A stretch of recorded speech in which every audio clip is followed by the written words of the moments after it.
Good evening, everyone. I'm Alma Angeles, and this is NET25 World News. On tonight's top stories. The United States has charged an Iranian man in connection with an alleged plot ordered by Iran's elite Revolutionary Guards Corps to assassinate President-elect Donald Trump. Indonesian President Prabowo Subianto is currently visiting China for the first time since taking office. The focus of talks will be economic matters, particularly as both countries face the possibility of economic impacts from the upcoming Trump administration's tariff policies. A fast-moving wildfire northwest of Los Angeles has forced over 10,000 people to leave their homes, and firefighters have only managed to contain about 14% of the flames so far.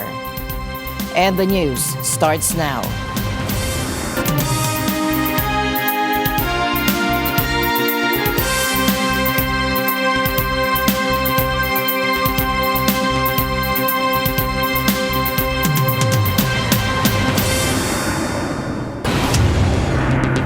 The United States has charged an Iranian man in connection with an alleged plot ordered by Iran's elite Revolutionary Guards Corps to assassinate President-elect Donald Trump, according to the Justice Department.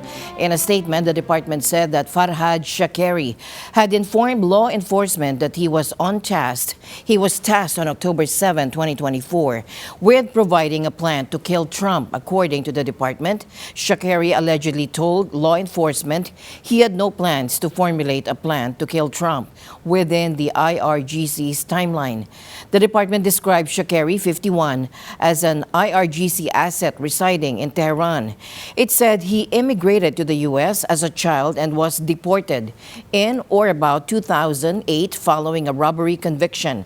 Shakeri is at large and believed to be in Iran, according to the prosecutors.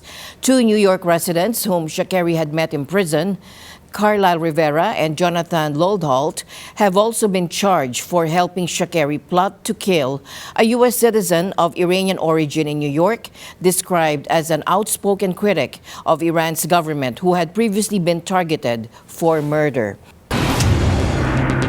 A U.S. judge set aside pending deadlines in President-elect Donald Trump's 2020 election subversion case after federal prosecutors said they were grappling with the unprecedented circumstance of his impending return to the White House. U.S. District Judge Tanya Chutkan in Washington approved a request from Special Counsel Jack Smith, who is prosecuting the criminal case, to set aside the deadlines according to a court order while they weigh its future. Take a look. President-elect Donald Trump's 2020 election subversion case was paused by a U.S. judge Friday after federal prosecutors said they were grappling with the, quote, unprecedented circumstance of his impending return to the White House. Today, an indictment was unsealed. The judge's decision follows a request from Special Counsel Jack Smith, who is prosecuting the criminal case, to set aside its deadlines according to a court order, while they weigh the case's future. Under a Justice Department policy dating back to the 1970s, a sitting president cannot be subject to criminal prosecution. And because of this, prosecutors argued the delay was necessary to give the government time to determine a path forward. I did nothing wrong. We did nothing wrong. Last year, Trump pleaded not guilty to 4 criminal charges, accusing him of conspiring to obstruct the collection and certification of votes following his 2020 defeat to Joe Biden. The effort by Trump and his allies to reverse Biden's victory culminated in the deadly January 6, 2021 attack on the U.S. Capitol. Following Tuesday's election win by Trump over his Democratic rival Kamala Harris, the 2 federal cases against him are now likely to end. Smith had also charged Trump with unlawfully holding on to classified documents after his first term ended and obstructing efforts by the U.S. government to retrieve them. Trump, the first former U.S. president to face criminal charges, said last month that he would fire Smith within 2 seconds of being sworn in. As for Trump's 2 other criminal cases, legal experts expect delays in his Georgia racketeering case over his attempts to overturn his 2020 loss, as well as his sentencing in the New York hush money case. Now to a developing story at the southern border, where hope is giving way to uncertainty for thousands of migrants. The massive caravan that made headlines just days ago is now shrinking dramatically. What was once a group of 3,000 people has dwindled to about half that size, and the reason might surprise you. Donald Trump's recent re-election victory appears to be changing minds among those seeking entry into the U.S. One Venezuelan migrant shared his heart-wrenching dilemma. Lo único que le pedimos a ese presidente es que nos deje entrar, que vamos con la intención de trabajar y para un buen futuro para nuestros hijos, ya que en Venezuela no, para nadie es un secreto que no hay economía. The president-elect isn't waiting to make his position clear. We are finally going to build up our country. We're going to defend our borders, and we are going to protect our citizens. We are going to protect our land. We are going to protect our country. And we will stop illegal immigration once and for all. We will not be invaded. We will not be occupied. We will not be overrun. His promises are striking a chord with many Americans. A recent YouGov poll shows 53% support Trump's tough stance on immigration, outpacing Vice President Harris at 45%. The ripple effects are already visible on social media, where migrant communities are closely monitoring these developments. Many expressed growing concern about Trump's plans to limit humanitarian programs and expand border security. His ambitious agenda includes completing the border wall, increasing deportations, and adding thousands of new border patrol agents. And for those in the caravan, these policies could mean the difference between finding a new home and turning back. Meanwhile, Mexican President Claudia Sheinbaum said that there would be time to talk about the border issue after a very friendly conversation with U.S. President-elect Donald Trump. Fue una llamada muy cordial, quiero destacar esto. Él inició la conversación felicitándome por el triunfo en las elecciones, pues le devolví la felicitación, evidentemente. Para eso era la llamada, para felicitarle por el triunfo, y fue una llamada muy cordial en general. Hablamos de la buena relación que hay entre México y Estados Unidos. Llegó un momento en que él planteó, está el tema de la frontera, así nada más lo dijo, y yo le dije, sí, está el tema de la frontera, pero va a haber espacio para poderlo platicar. Aprovecho para pedir que le enviara saludos al presidente López Obrador, con quien dijo había tenido muy buena relación, y esencialmente, ¿verdad?, fue la llamada. Esto que salió de que si me invitó a la toma de posesión y todo esto, me dijo, see you soon, o sea, nos vemos pronto, y le dije, sí, nos vemos pronto. Esencialmente, fue una llamada muy, muy cordial, la verdad, y pues estamos contentos por ello. Y pues ahora todo lo que viene hacia adelante, pero fue en muy buenos términos. Así fue la llamada. Trade, migration, and security have been key topics in Mexico's relationship with the U.S. and were major issues in the campaign. Earlier in the week, Sheinbaum stated she expected to discuss these bilateral issues with Trump. Sheinbaum, who sent a congratulatory letter to Trump on Wednesday, has repeatedly said she's committed to building a good relationship with the U.S., Mexico's largest trading partner. Sheinbaum, who lived in California as a student, is fluent in English and ready for the coming discussions.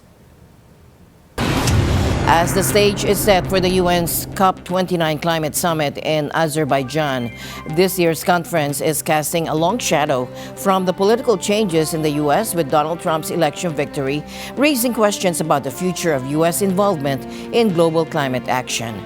The summit will be crucial in shaping the next steps in climate finance and policy. The stage is set for the UN's climate summit being held in Azerbaijan. But this year's COP29 is also being held in the shadow of Donald Trump's election victory. So what's on the agenda and what impact will US politics have? COP29 has been dubbed the Climate Finance COP, and the acronym you'll be hearing most is NCQJ. That stands for New Collective Quantified Goal. What it means is the amount of annual funding to help developing countries cope with climate-related disasters. A new target will kick in when the $100 billion pledge, set in Paris in 2015, expires at the end of this year. Wealthy nations have only sometimes met the current target. That's led to growing mistrust among the world's climate-vulnerable nations. COP29 aims for a much higher target for the years ahead. Wealthy nations insist the money cannot come entirely from their budget. Instead, they are discussing a far more complex effort, reforming the global banking system. But reaching a new financing target just got tougher. President-elect Trump is a vocal climate change skeptic. We're going to drill, baby, drill. His campaign has already vowed to pull the US, a historic greenhouse gas emitter and a leading oil and gas producer, out of the Paris Agreement for the second time. With this election result, we really get very concerned that all the talks are now going to be what will happen in the absence of the US and the US not meeting its finance goal. Or Arjit Singh is the Global Engagement Director for the Fossil Fuel Non-Proliferation Treaty. that is going to be at the heart of the conversation at COP29.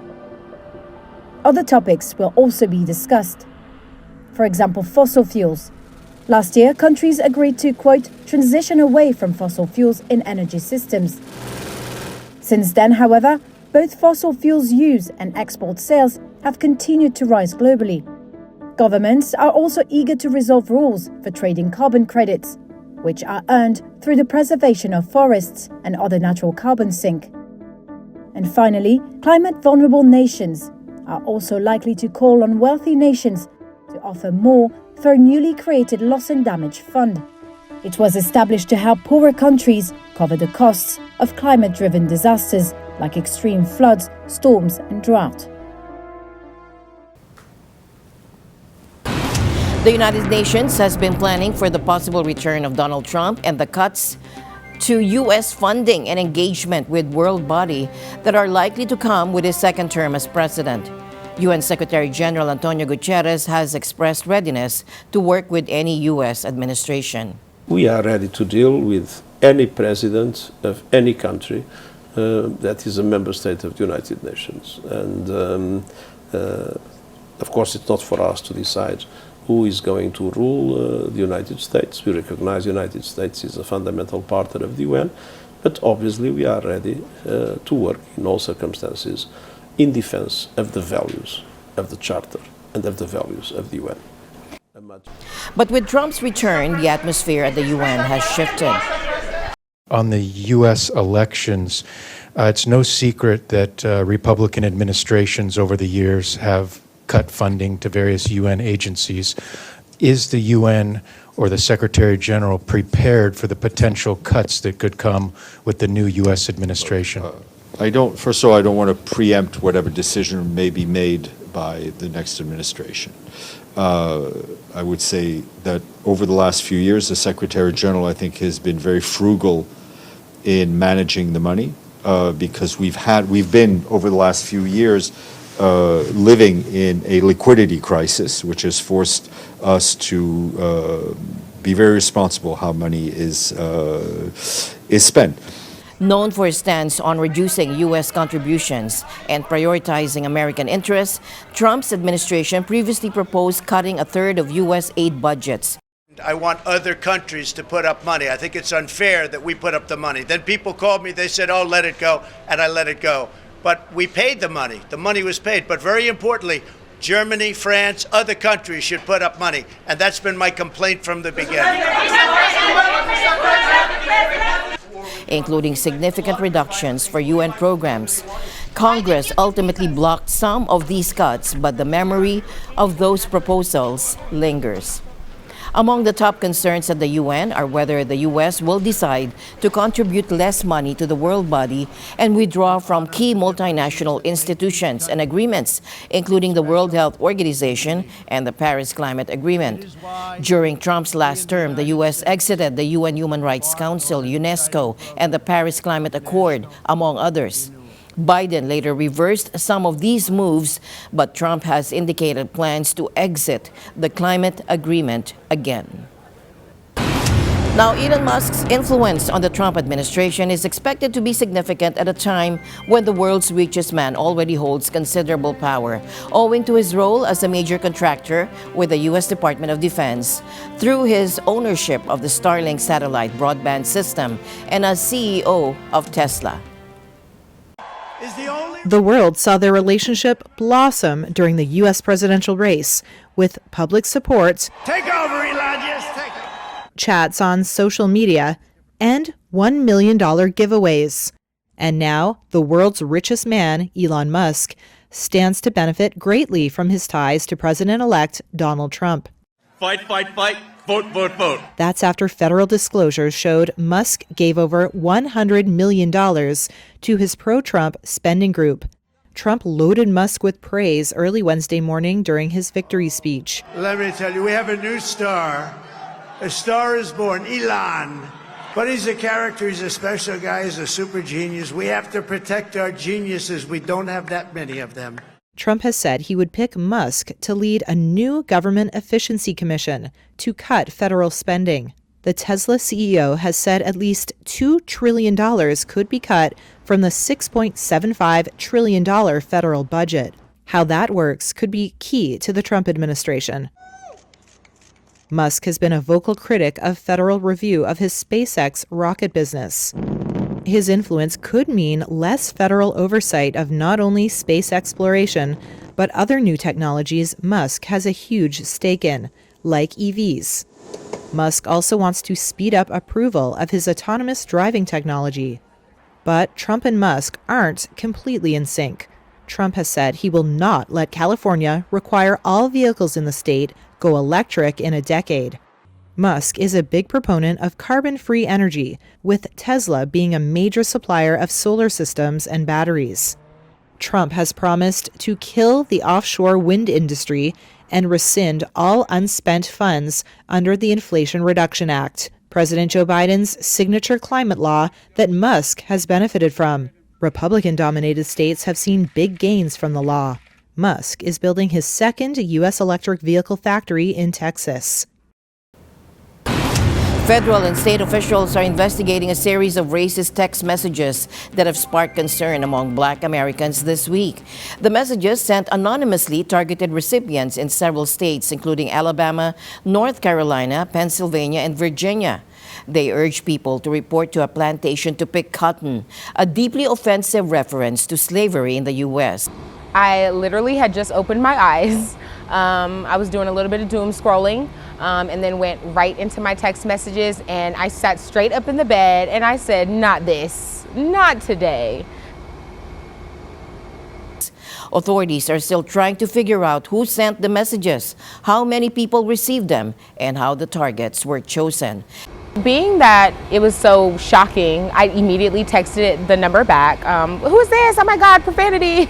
And then I even tried to call it. And that's when I found out it was like from a fake text, one of those fake numbers. So it was Wednesday evening, probably around maybe 8 p.m. I walked in the room and he was on his video games with his friends. And he was like, "Uncle, I just got a text message and it said that we're going to be paid or picked up to be cotton pickers." And I was like, what are you talking about? And then I read the message and then I was like, you don't have anything to worry about. But it was the next day that I found out that it was something that was, alarming and it was going viral and that a lot of people was getting it. I think the goal is to add fear and intimidation to a group of young people who have not experienced this type of direct hatred.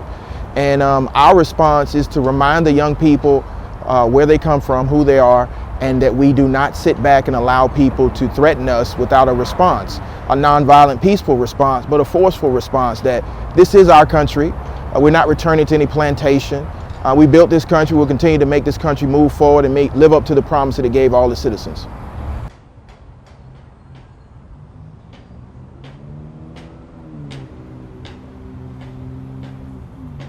We remember what the climate in the country was like from 2016 to 2020, and so it appears that it's returning to that type of climate. Very disappointing that individuals would target African Americans with such hateful comments and commentary, but we are prepared to respond. We've already reached out to our partners in law enforcement, both on the state, local. The Fed Communications Commission confirmed that it's looking into the situation. Louisiana Attorney General Liz Murrill said her office is involved in the investigation. She also revealed that she received one of the racist messages, which included an ethnic slur, and stated, "Now that Trump is president, you've been selected to pick cotton at the nearest plantation." Murrill shared a screenshot of the message with Reuters, and now the FBI is investigating. The FBI issued a statement saying it was aware of the messages and was working with the Justice Department and other agencies to address this issue. As Donald Trump's election victory signals potential high tariffs on China, companies are accelerating plans to shift factories from China to Southeast Asia. Industrial park developers in the region are already seeing increased interest from businesses looking to avoid anticipated trade barriers. Trump, who won decisively on Tuesday, has suggested he may impose tariffs of up to 60% on Chinese imports, far higher than the 7.5 to 25% range set during his previous term. For China, the world's second largest economy, such tariffs pose a serious economic challenge. But where it could be challenging is on the trade side. And certainly if trade does go up, that is a greater challenge for China, because it means that China's efforts to try to export their way to growth, for example, are more likely going to be stymied, and that means there's going to have to be more focus on the domestic economy.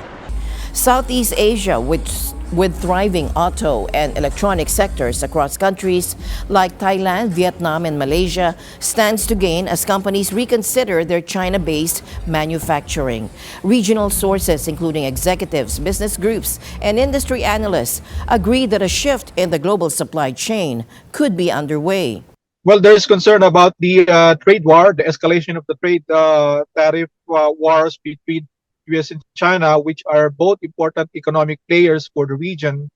And while there might be short-term gains in terms of the Trump administration probably encouraging US and other foreign companies to diminish or to reduce their exposure in mainland China and move some of their production or supply chains elsewhere, including in Southeast Asia. So there might be some opportunities for countries like the Philippines, Vietnam, Thailand, Malaysia, and Indonesia. But again, in the trade tensions between US and China intensified, then there is that fear that supply chains that are fairly integrated would be scuttled. And of course, that would lead to a knockdown effect on the cost and, of course, the price of commodities that are reliant on this enmeshed supply chains. So there might be some opportunities to be made in terms of attracting US and Western capital, especially in the technology space, to move into some ASEAN countries. Developers of industrial zones are preparing for this influx by hiring Chinese-speaking staff and expanding land allocations for new factories. Trump, set to assume office in January, could influence the region's industrial landscape even further. Jariporn Sakul, CEO of WHA Group, one of Thailand's major industrial estate developers, reported a surge of inquiries from Chinese firms earlier this year as Trump's campaign gathered momentum. And there was already a move to Southeast Asia, but this time it's picking up pace, she noted, referring to trends seen during Trump's first term. At WHA, efforts are underway to grow the team, particularly with Chinese-speaking staff to manage large-scale industrial estates in Thailand and Vietnam, which span over 12,000 hectares. Taiwan is offering support to companies looking to move their production out of China, anticipating the significant impact of tariffs that incoming U.S. President Donald Trump has pledged to impose on the country. With potential Trump tariffs ahead, Taiwan says it will help its companies relocate production out of China. Taiwanese companies have invested billions of dollars in China over the past 4 decades, taking advantage of historically lower costs. But incoming US President Donald Trump has promised to impose tariffs of 60% on US imports of Chinese-made goods. And Taiwan's government, wary of stepped-up pressure from Beijing to accept Chinese sovereignty claims, has been encouraging its firms to move investment elsewhere. Another worry, the world's largest chipmaker, Taiwanese TSMC, is investing $65 billion in the US state of Arizona for new factories. But Taiwanese lawmakers have voiced concerns Trump might cancel subsidies for TSMC. The economy minister said on Thursday that there is a contingency plan, including helping more companies in the supply chain to move to the United States. TSMC has not commented on any concerns it may have about... Indonesia President Prabowo Subianto is currently visiting China for the first time since taking office, and during his trip, he is scheduled to meet with Chinese President Xi Jinping and Premier Li Keqiang.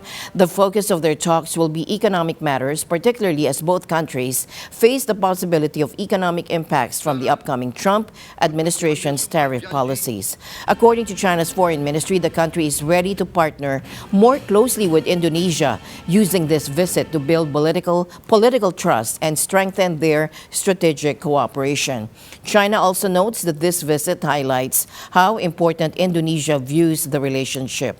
Although there have been tensions over the South China Sea, this meeting is particularly or primarily about economic partnership. After China, President Prabowo will travel to Washington and then on to Peru, Brazil, and the United Kingdom. President Prabowo has expressed optimism about the relations with the U.S. under the new Trump administration. But with Trump's promise to increase tariffs, many wonder how this will impact Indonesia. Trump has made it clear he intends to put America first by imposing tariffs of up to 20% on imports, which could cause disruptions in global trade, particularly in Asia. However, some experts say Indonesia may be less affected than other countries thanks to its strong domestic economy, with local consumption making up more than half of its economic output. Staying in Indonesia's Mount Lewottobi Laki-Laki erupted at least 3 times early today, spewing an ash column 9 kilometers high as authorities plan to widen the restricted area, according to officials. A big eruption on Sunday by the volcano in East Nusa Tenggara province killed 9. Since then, authorities have been scrambling to evacuate 16,000 people from villages nearest the crater as eruptions continue. Sampai kemarin pagi kami masih dirembarin, itu juga dia naik terus sampai kemarin, sampai siang. Siangnya itu juga dia naik terus. Itu juga kami masih bertahan. Masih kami punya pemerintah desa juga urus kami. Bilang yang nanti kami diangkut, kami tersedia. Muhammad Wafid, head of the volcanology agency, said the eruption, accompanied by the ejection of hot lava and hot clouds to the west and northwest of Mount Lewottobi Laki-Laki, is still occurring. The agency intends to extend the restriction zone from 8 to 9 kilometers in a southwest to northwest direction from the crater, prohibiting entry to the area. Evacuation efforts were ongoing, with around 10,700 people evacuated by Friday evening, according to data released by Indonesia's disaster agency today. On Friday, Mount Lewottobi erupted several times with an ash column of up to 10 kilometers high. A fast-moving wildfire northwest of Los Angeles has forced over 10,000 people to leave their homes, and firefighters have only managed to contain about 14% of the flames so far. Mountain Fire is currently at 20,630 acres and 14% containment. There are over 2,000 personnel currently engaged in fighting this fire. So far, we've been able to repopulate 3,500 homes. However, there are still 2,000 homes that are not repopulated. Also, Highway 118 still remains closed. We had engine companies actively mopping up all the damaged structures and any brush around the structures that weren't damaged. They spent a lot of time there, and it seems like the calls for service from yesterday to today dropped significantly, so the crews are doing good work. Last night, the crews were very successful. They were able to get Handline and Dozier Line connected basically from Stockton Road on the south side of that east end all the way to South Mountain Road on the north side of the East End. They also reinforced it with fixed-wing retardant yesterday. And then last night we flew the mobile retardant base with our night-flying helicopters, and they reinforced that line. So yesterday there was a lot of fire activity on there with that offshore flow. Today, there was no fire activity on that line. It looked really good and it held. So crews continued to monitor, patrol, and improve that line, and it was looking really good by the end of shift. So we do expect conditions to be dry again tomorrow, high temperatures really in the mid-70s or so, but we're just not too concerned about the winds because the speeds are going to continue to be light, perhaps sustained around 10 miles an hour with some afternoon gusts 15 to 20. Obviously, that's much lighter than what we saw during the red flag event. And then as we go through the end of the weekend into Sunday, I expect similar conditions. If anything, just a few degrees of cooling on Sunday and a slight uptick in the humidity, so that's a favorable element. And when does air quality become dangerous? Well, anything over 300 on the air quality index is already considered hazardous. Push that to 500 and it's off the charts. But imagine a city reporting an AQI of 1,900. Now that's what's happening in Lahore, Pakistan, where air pollution has hit an all-time high. Lahore has officially become the most polluted city on the planet. The impact has been severe, so severe hundreds of people have been rushed to the hospital as the toxic smog fills the air and makes it difficult to breathe. So what's Pakistan doing about it? Authorities have quickly rolled out some temporary measures like closing schools, shutting down barbecue restaurants, and seizing polluting vehicles. Well, let's be honest, these are just short-term solutions. So the root of the problem remains unresolved.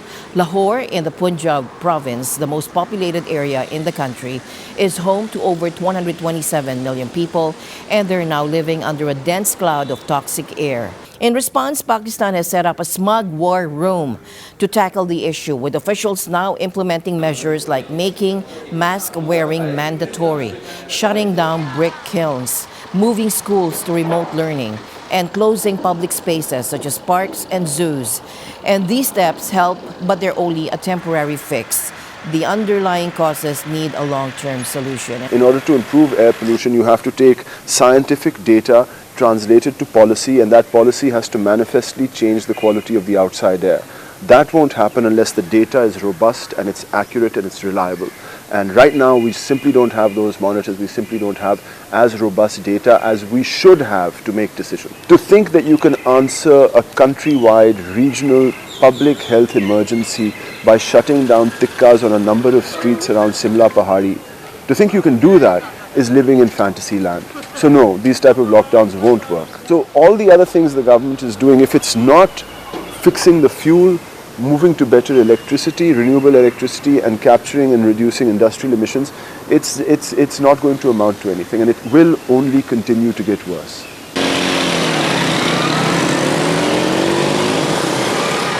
It's not just Pakistan facing this crisis. Northern India is also dealing with severe pollution.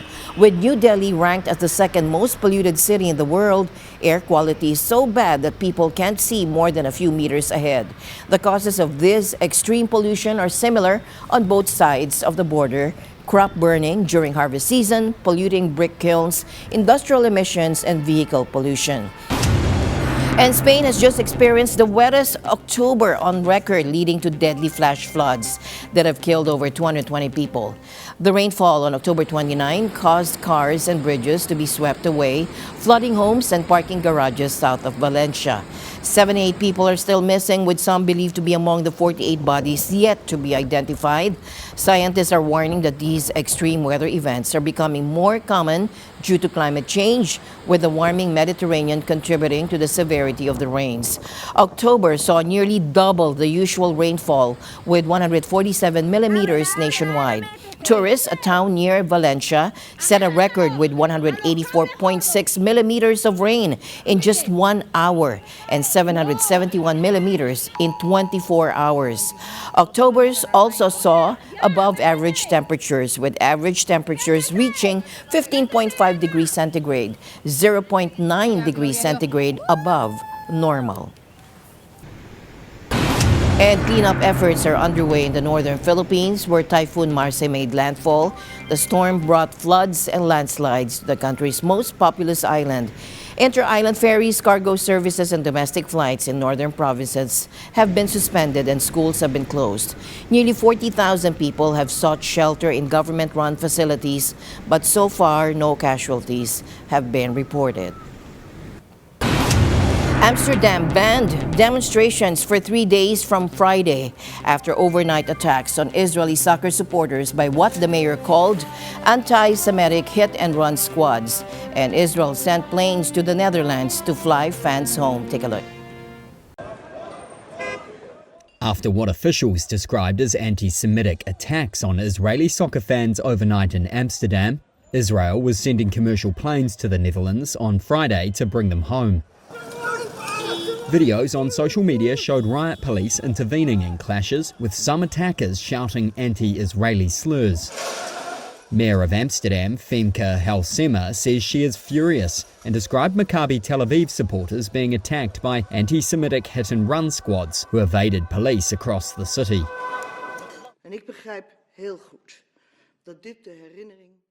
I understand very well that this brings back memories of violent riots, and that for this to happen in Amsterdam is unbearable and indigestible. Last night, not only our people were injured, our history, the history of our city, has been deeply damaged. Our Jewish life, our Jewish culture is under threat, and these are indispensable and inalienable part of our city. These fans saw the attacks unfold in Dam Square. They came really late. They came too late. They came when a lot of people were already hurted, injured. Some of them probably go to the hospital. I don't know if they 100% show information if they go to hospitals, but no one can reach them. Police said 62 suspects were detained after the game as pro-Palestinian demonstrators tried to reach the Johan Cruyff Arena, even though the city had forbidden a protest there. Some footage also showed Maccabi Tel Aviv supporters chanting anti-Arab slogans before Thursday evening's match. Earlier in the day, hundreds of Maccabi fans gathered ahead of their match with Ajax Amsterdam, traditionally identified as a Jewish club. Many set off flares and chanted in the streets.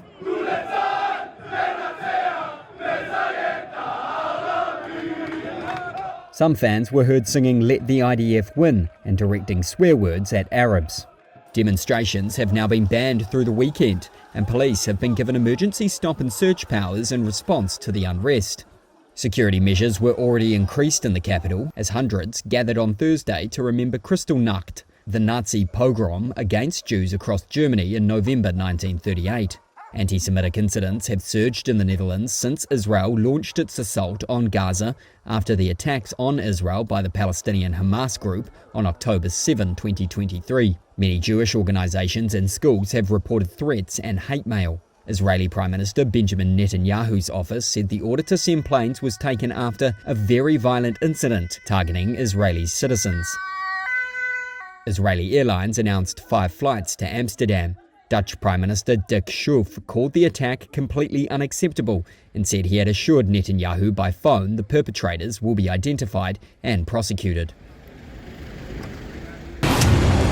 Sotheby's preview of their autumn art sales in New York City offered an atypical sight, a banana duct tape to a wall. The conceptual piece, titled Comedian by Mauricio Catalan, debuted in 2019 at Art Basel in Miami and became a viral sensation. Sotheby's Lucius Elliott, head of contemporary and the now evening auctions, estimates it will sell for $1 million to $1.5 million. So to us, this is a real galvanizing moment for the art market. It's something that really hasn't been seen before.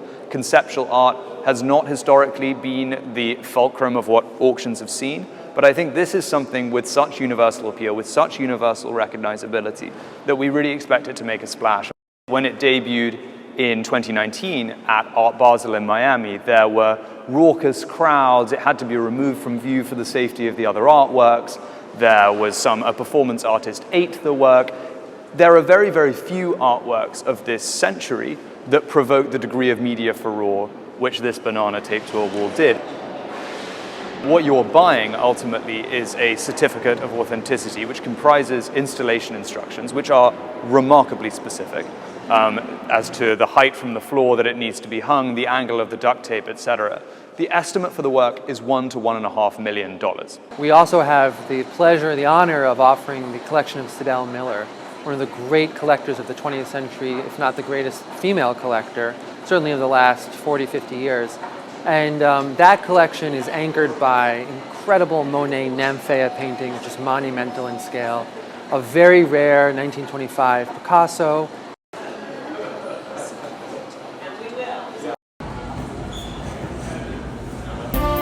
And that's it for tonight's broadcast. For everyone here on NET25, I'm Alma Angeles. Have a great weekend. Good night.